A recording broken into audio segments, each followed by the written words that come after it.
Hi అండి, welcome to Anitha foods. ఈరోజు నేను సేమియా కేసరి ఎలా ప్రిపేర్ చేసుకోవాలో చూపిస్తాను. దీనికోసం ముందుగా స్టవ్ ఆన్ చేసి కడాయి పెట్టుకుని 2 స్పూన్ల నెయ్యి వేసుకుని జీడిపప్పు అలాగే కిస్మిస్ కూడా వేయించేసుకుని పక్కన పెట్టేసుకుంటున్నాను. తర్వాత 2 గ్లాసులు సేమియా తీసుకుంటున్నాను. ఇది కూడా మీడియం ఫ్లేమ్లో పెట్టేసుకుని కలుపుతూ ఉండండి, లేకపోతే సేమియా ఊరికే మాడిపోతుంది. అందుకోసమని మీరు తీసుకున్న సేమియా సైజుని బట్టి మీరు వాటర్ యాడ్ చేసుకోవాల్సి వస్తుంది. నేనైతే ఈ సేమియాకి 2 గ్లాసులు వాటర్ యాడ్ చేస్తున్నాను.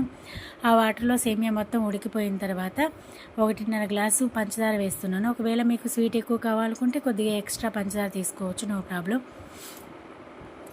అలాగే నేను న్యాచురల్గా ఉంటుందని చెప్పేసి మన ఇంట్లో యూజ్ చేసే పసుపు వేస్తున్నాను కలర్ కోసం.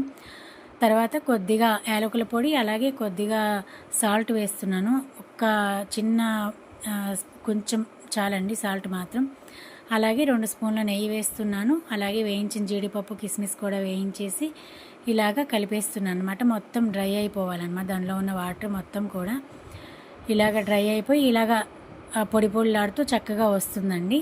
అంతే, మన సేమియా కేసరి రెడీ అయిపోయింది. Thank you so much for watching my video. Like, share, subscribe my channel.